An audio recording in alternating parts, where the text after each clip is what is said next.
চলে এলাম বন্ধুরা আর একটা ভিডিও নিয়ে তোমাদের সঙ্গে আজকে আমার সারাদিনটা শেয়ার করতে। কি করেছি সারাদিন আজকে আমি যেটুকু পারি তোমাদের সঙ্গে শেয়ার করি। সকালবেলায় কিন্তু প্রথমে চা খাইয়েছে আমাকে আমার কর্তামশাই, দুটো বিস্কুট আর চা। তারপরে দেখো ডাঁই কাঁচা দিয়েছে। এই ডাঁই কাঁচা কেচে কেচে বাথরুমে আমি রেখেছি। পরে অবশ্য কর্তামশাইও আমাকে হেল্প করেছে, সেটাও তোমাদের সঙ্গে শেয়ার করব। বাথরুমে অতগুলো কাঁচা হয়ে গেছে আর এইগুলো কিন্তু শুকনো আছে, এখনও কাঁচা হবে।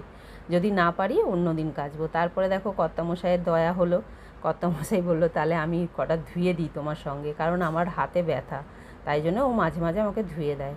তারপরে দেখো আমাকে ধুয়ে দেয় মানে জামা কাপড় ধুয়ে দেয়। তারপরে এই যে বাজারে আজকে শুধু এসেছে আলু আর টমেটো, আর কিছু আনতে বারণ করেছি, বর্ষার সবজি বড্ড পচে যাচ্ছে।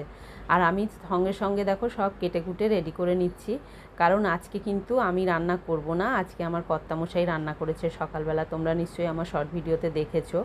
আর সঙ্গে আজকে ছিল রবিবার, তাই চপ তো এসেইছে, চপ আর ফুলুরি, আর বেগুনিও ছিল সঙ্গে একটা। পরে দেখলাম যে নিচের দিকে একটা বেগুনিও ছিল। কর্তামশাইকে মুড়ি দিয়েছিলাম, কর্তামশাই মুড়ি চপ এটাই খেয়ে নিয়েছে। তারপরে দেখো কর্তামশাই রান্না করেছে আজকে, যেহেতু মেটের তরকারি করেছিল তাই কর্তামশাই রান্না করেছিল। ছেলের খাওয়া হয়ে গেছে, আমি আর কর্তামশাই খাচ্ছি। আমিও রান্না করেছি, আমার জন্য মাছ করেছি, একটা পাঁচমিশালি সবজি করেছি, এগুলো আমার জন্যে আমিই করেছি। আর খালি মেটেটা ও রান্না করেছিল। আলু সেদ্ধটা দিয়েছিলাম, ভাত বাড়ার সময় বের করেছিলাম, কিন্তু আর ইচ্ছা করলো না যে আমি মেখে খাই, তাই জন্য আলু সেদ্ধটা কিন্তু আমি তুলে রেখে দিয়েছিলাম। ওই আলু সেদ্ধটা আর দুপুরবেলা খাওয়া হয়নি। মাছ করেছিলাম, মাছ দিয়ে আর পাঁচমিশালি দিয়ে খেয়ে নিয়েছি ওদের জন্য, ওরা যা করেছে ওটা দিয়েই ওরা খেয়ে নিয়েছে। তারপরে দেখো সন্ধেবেলা বসিয়ে দিয়েছি এক বাটি চা।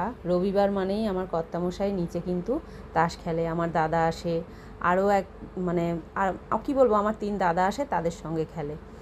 আর এইখানে দেখো কর্তামশাইকে চা দেওয়ার পরে কিন্তু আমিও একটু চা খেয়ে নিয়েছিলাম 4টে বিস্কুট দিয়ে, কারণ শরীরটা ভালো ছিল না, ওষুধ খাবো বলে, তাই জন্য কিন্তু 4টে বিস্কুট দিয়ে আমি একটু চা খেয়ে নিয়েছিলাম। তারপরে ওষুধটা খেয়েছিলাম। আর রাতের রান্নার জন্যে ভাত বসিয়ে দিয়েছি তারপরেই, যেহেতু শরীরটা ভালো লাগছে না, আর এই বেলা কিছু রান্নাও করিনি। আর রবিবার মানেই কিন্তু বিকেলের দিকটা রান্নার ছুটিই থাকে। এই দেখো সেই দুপুরের আলুটা কিন্তু গরম হয়ে যায় যাতে, তাই জন্য ভাতের মধ্যেই দিয়ে দিয়েছি আবার। আর এবেলা আমি সেরকম আর কিছুই রান্না করিনি, ভাত ওখানে বসিয়েছি। আর এই যে আমার জন্য একটা মাছ ভাজা আছে, এটাই আমি রাতে খাবো। আর আমার ভিডিওগুলো যদি তোমাদের ভালো লেগে থাকে অবশ্যই লাইক শেয়ার কমেন্ট করো। যেটুকু পারি তোমাদের সঙ্গে আমার সারাদিন শেয়ার করি। আর এই দেখো পাঁচমিশালি সবজি অল্প আছে, আর অল্প কিন্তু ওদের মেটের তরকারি আছে। কালকে বাড়িতে পুজো আছে, আমাবস্যা, তাই এগুলো দিয়েই আজকে রাতটা চালিয়ে নেবো যাতে না বাঁচে। এই হলো আজকে আমার সারাদিন। তোমরা কে কেমন কাটালে অবশ্যই কমেন্টে জানিও।